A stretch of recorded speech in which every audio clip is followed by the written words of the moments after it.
Okay.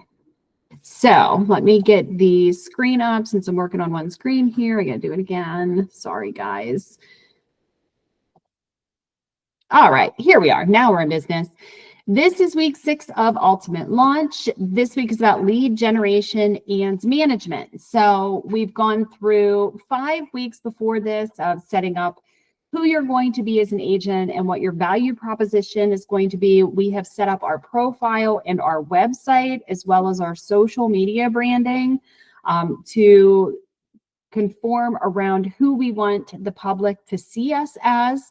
We've also talked about doing our niche. So this is where you kind of put it all together, and we talk about how you're going to generate leads and how you're going to manage and convert those leads. So do we need leads? $1 million question is, do we need leads? Well, yes, unless you enjoy being broke.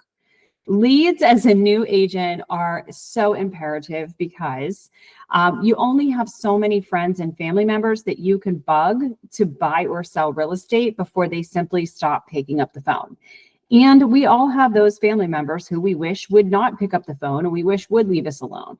But I'm sure like myself and like many of you, we don't want to be bugging our parents and our grandparents and our nieces and our nephews and our best friends to consistently be buying a home. Your relationships with them should be those of a personal level. And we've talked, in the previous lessons about they should be your referral source. They should be the ones giving you the testimonies, the ones being the character witnesses, the ones who are the walking billboards for you. The last thing we want to do is continuously bug them about buying a home because we want them to come to us when they need it. So the answer to that question simply is yes, we need leads. Leads are simply put the future potential business that a real estate agent may have in the near or distant future. Identifying a lead typically involves recognizing someone who has shown interest in your product or service and has the potential to become a paying customer. So where do we find these magical leads? Where do we find these magical leads? Those of you who are on the lead program know that those get delivered to your inbox. However, there are ways that you can go ahead and get leads on your own. And these are things that you should be doing. So if you are on the lead program, you know that there is a slightly less commission for being on the lead program. But wouldn't it be great if come January, you have learned to generate leads and you are so busy that you can give yourself a raise? So let's talk about how we do that. First, you can do that by your online presence and digital marketing. Social media, your website, SEO and content marketing, and online advertising are one of the easiest and most cost-efficient ways to get leads online. I just had a meeting with an agent this morning, unlike some of the other meetings that I've had with all of you guys. Some of the easiest places to do your marketing for leads is social media. If you have a listing, I don't care what kind of listing it is, it could be $1 million listing, it could be a $10,000 listing, get that sucker on social media. You should be going on to Facebook Marketplace and any social media marketplace like it and posting that property for sale. I would also go into Facebook groups and start sharing that as well. One important ticket of this is you don't give everything away in your post. You want to make your post intriguing so that somebody is interested in your product, but don't give all the information away. And when they ask you the information, to explain the information in the comments, do not give the answer there. If you've ever noticed anybody who is really versed at getting leads online, especially wholesalers, they'll put the information out there and they'll say, somebody will comment, how much is it? Or how many bedrooms is it? Or when is this available? And instead of answering the question, they respond back, messaging you. That's when you go over to the messages and you say, I would love to tell you more about this property. What's a good number I can reach you at? And that's when you can have that conversation on the phone. People don't like Craigslist, but I'm telling you, for years I put things on Craigslist. You're going to get some weirdos on Craigslist. Filter them out. It's worth the time. I have gotten more than my share of clients through Craigslist.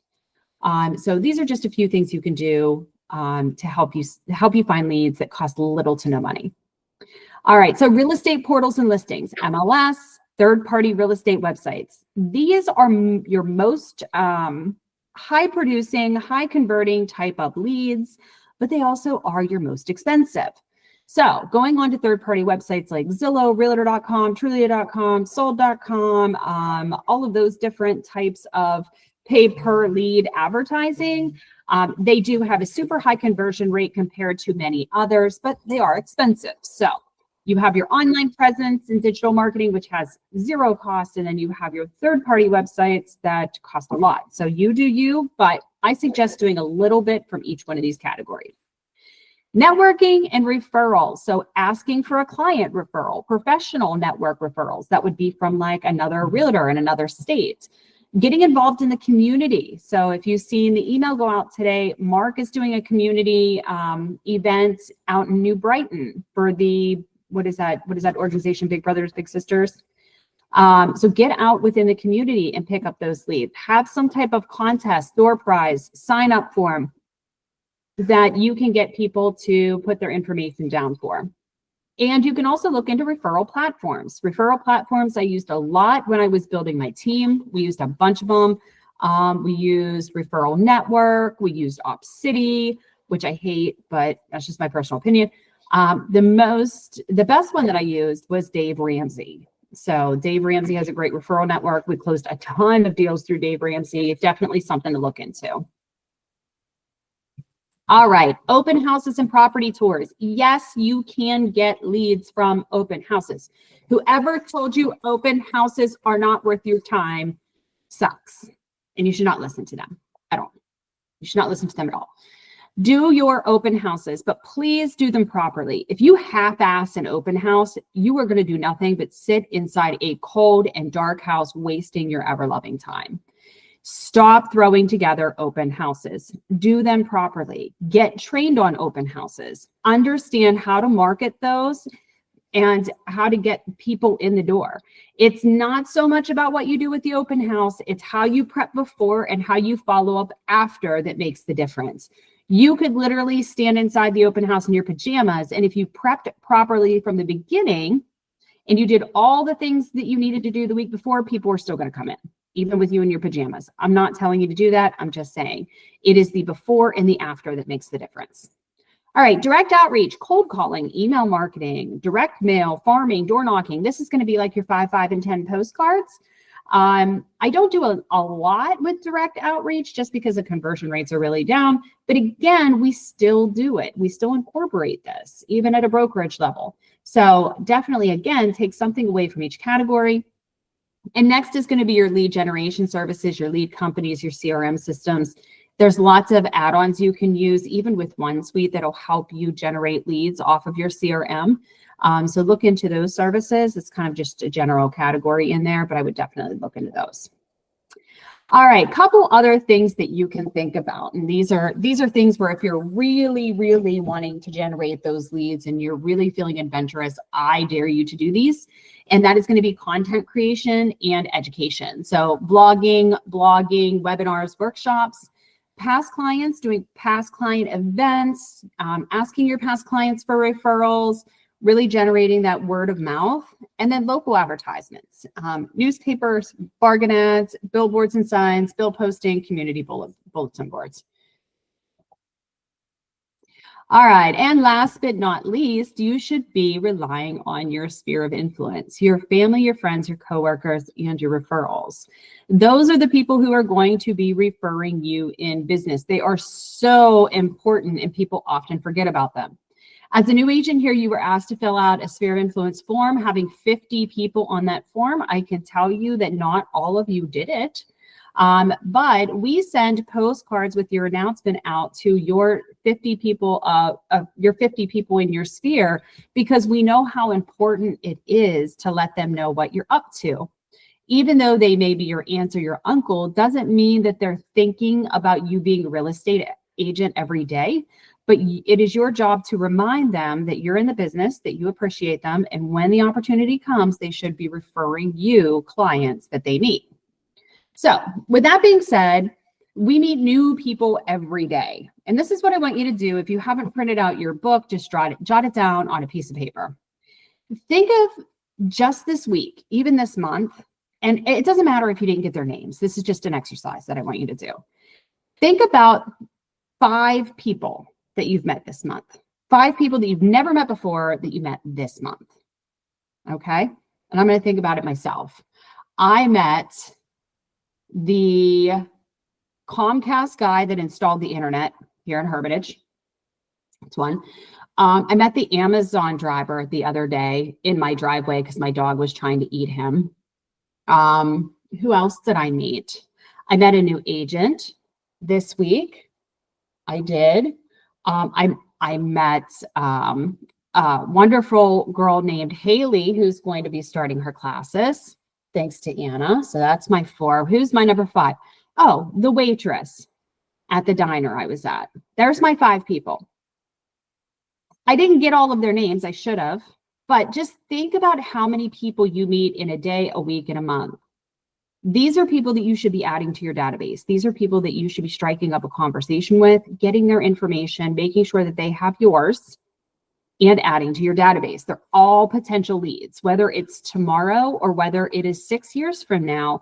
Building your book of business today will ensure that you don't need to pay for third-party leads tomorrow. So, practical tip for finding real estate leads. Okay, open houses. You need to prep early. Signs need to be up.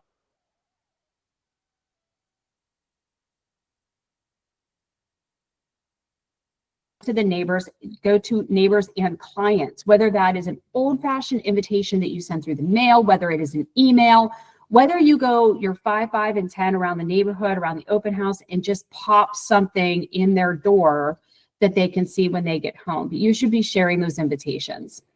Pop by a few hours early before the open house to invite the neighbors to come over. You can hold a contest for the day of the open.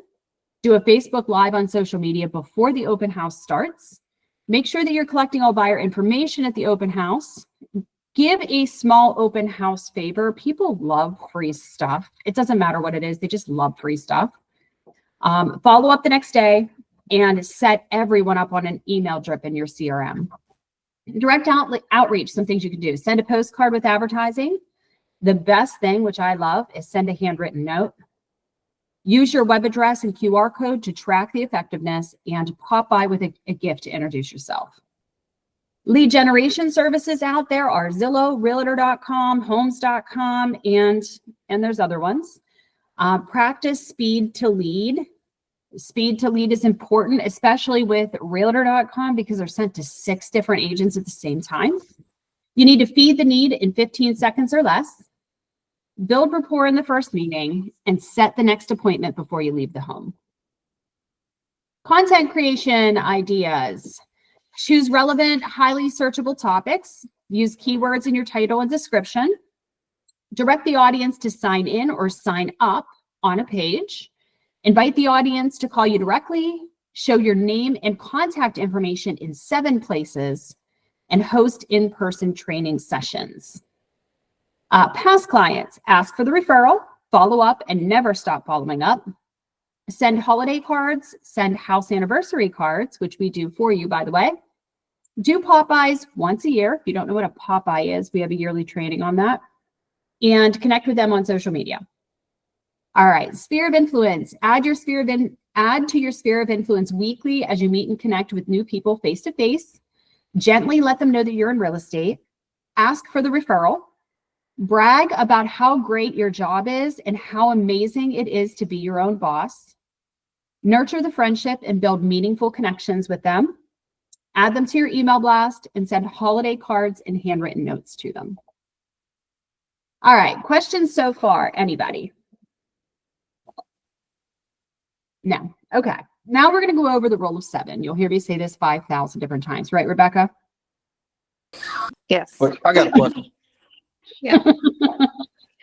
All right, I'm a big believer in the rule of 7. So what is the rule of 7?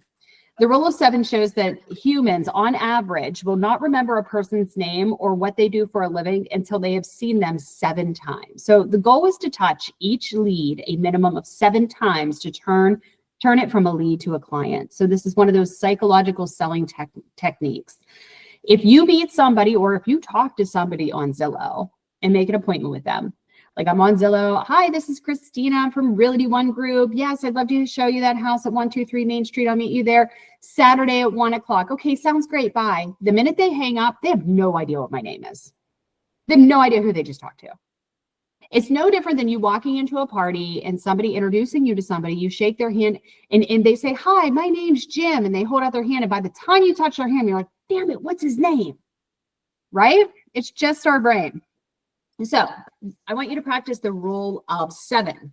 So here is kind of what you should do, or a mock-up of what you're doing when you have an incoming lead on the other line. So Derek answers the phone, and there's an incoming lead on the other line. He has learned about 7 touches and wants to ensure he is doing all he can for this couple to remember his name. Here's the steps he followed. 1, he introduced himself with his full name and brokerage name. "Hi, I'm Derek. I'm from Realty One Group Ultimate." At the end of the call, he repeated his name, his brokerage name, and left his phone number for the lead. Okay, so he talked to the client, and at the end, he's like, "Hey, no problem. I'll see you there. Just wanted to give you my contact information once again. I'm Derek from Realty One Group. I can be reached directly at 724-555-5555. Please let me know if there's anything that you need from me in the meantime." Okay, so then he hangs up the phone and he sends a text message with the appointment details to the lead with his email signature. So if you've ever seen, I don't know if you guys have ever seen it, but when I'm texting somebody that I don't know, I have a shortcut where if I put in CH on my phone, it comes up, Christina Hoffmeyer, broker owner, Realty One Group Ultimate. So you can set that right up on your phone.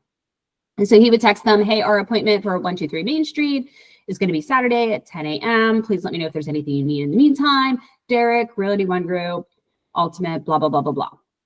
Okay, then he sends them a calendar invite. This is touch number 4. He sent them a calendar invite with the date, time, and place of the appointment. He has included his name, brokerage name, and phone number in the invite. Those are 4 touches. Okay, 4 touches. Then the 5th touch, he sent a follow-up email thanking the lead for taking the time to speak with him and offered a few more homes of interest. He included an email signature with his name, brokerage name, phone number, and photo. That is touch 5, all in about 5 minutes. He has touched these people 5 times. Then touch number 6, the morning of the appointment, he called the lead to confirm the appointment, again, giving his full name and brokerage name. That is touch 6. Then he shows up at the appointment. He has arrived at the appointment. He has handed them his business card. He has on his name badge and his buyer presentation booklet, all of which are branded with his name and brokerage name. So by the time he shows up at that appointment, there is no chance, unless they are deaf, dumb, and blind, that these people do not remember that his name is Derek and he works for Realty One Group and that he is a real estate agent. So practice your rule of 7 when you're doing your touches. All right, so this is a psychological selling tactic. So studies have shown that people often buy from people who they feel they know and trust. It takes 7 times for someone to feel like they know you.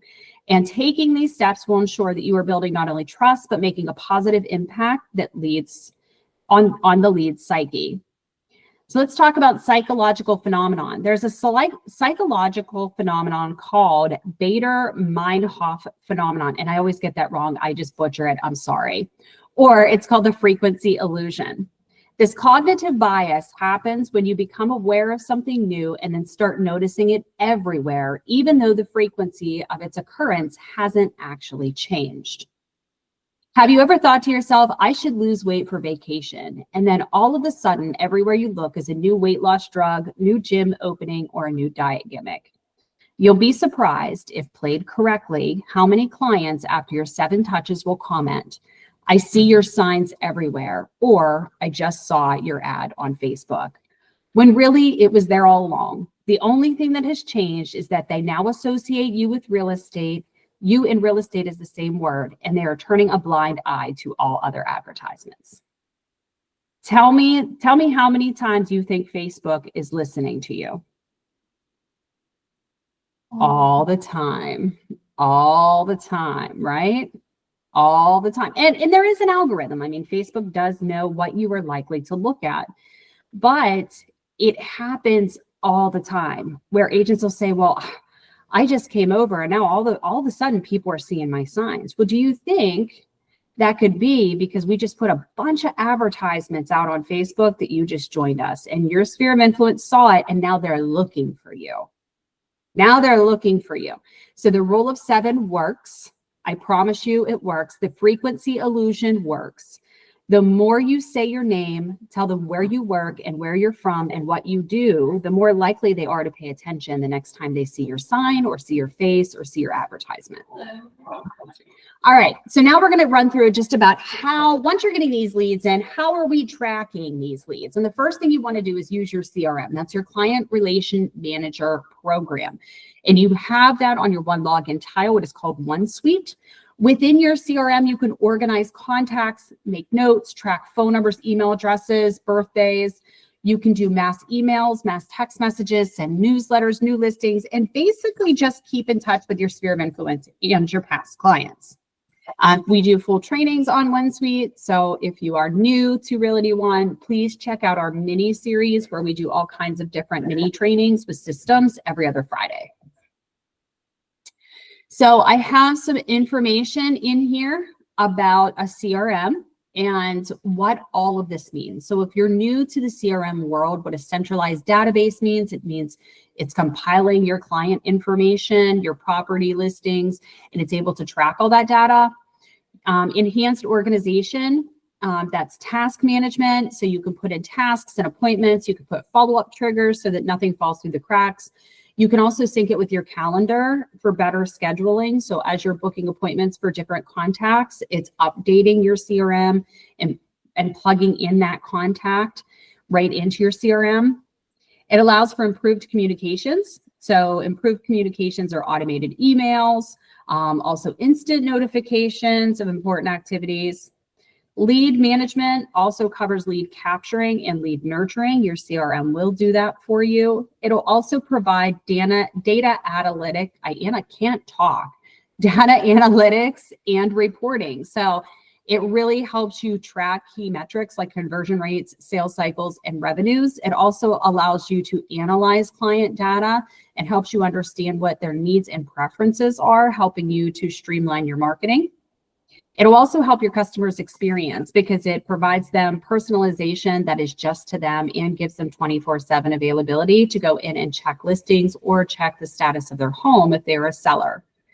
You have the ability of marketing automation, things like drip campaigns. You can set up once a month newsletters. You can also do segmentation within the CRM as well. And it's mobile. So your OneSuite also carries over to your One app, which makes it very accessible for you and your clients to be able to look up the information they need anytime they need it.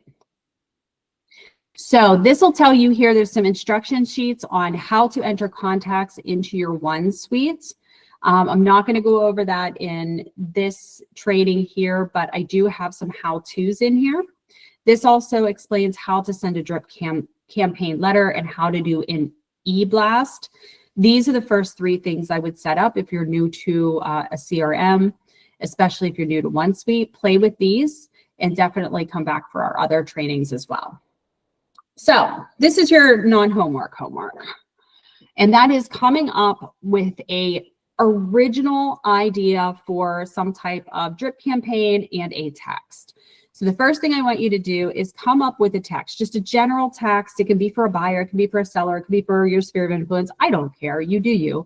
And just come up with a 2-sentence text and subject that you can plug into your OneSuite just to follow up and touch those clients. And then the next thing I want you to do is come up with a newsletter topic. You don't have to write the newsletter right now, just come up with the topics and then you can kind of simmer on those and put those together. But 3 topics you want to include in your newsletter. And then come up with a video topic. What could you talk about? What could you educate about and gain leads from? What content is really going to resonate with your sphere and the people who follow you online? All right, give me your questions on lead generation and management. So I have a question.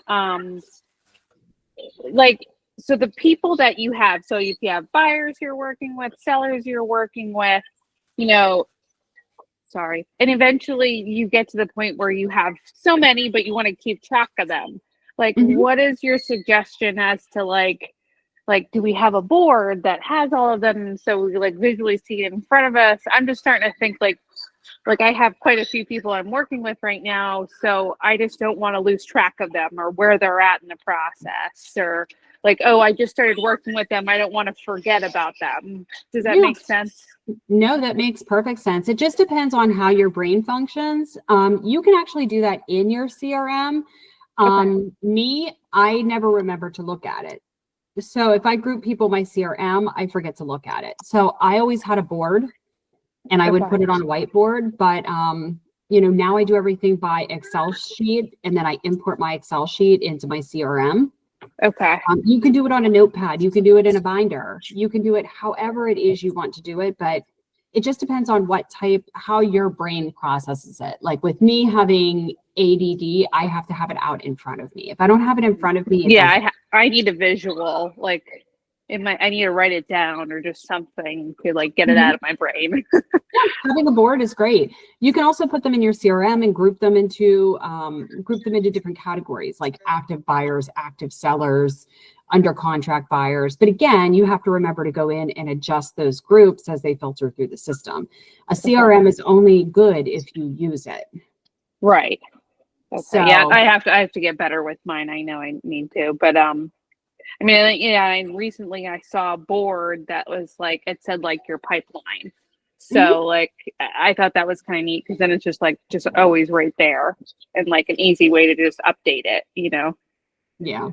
So. Yeah, we used to use those before CRMs, but a lot of people still do.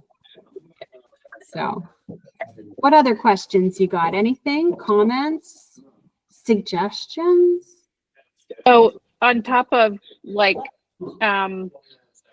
Facebook Marketplace, I've found that when I put my listings on there, that I've gotten a ton of people messaging me on there.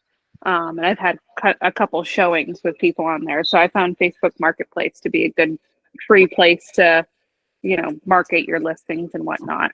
No, absolutely. I agree. I love Facebook Marketplace. As long as you can weed through the crazies. I mean, it's no different than any other site, I guess. I always love like, hey, I'll message you, and then trying to get their contact information, so that you're just not giving away everything in the comments. Mm-hmm. Actually, everyone asked me like, what's the address? It's like, I put it on there. Yep.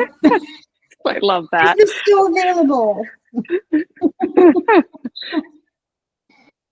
All right. Well, that is all I have for you guys.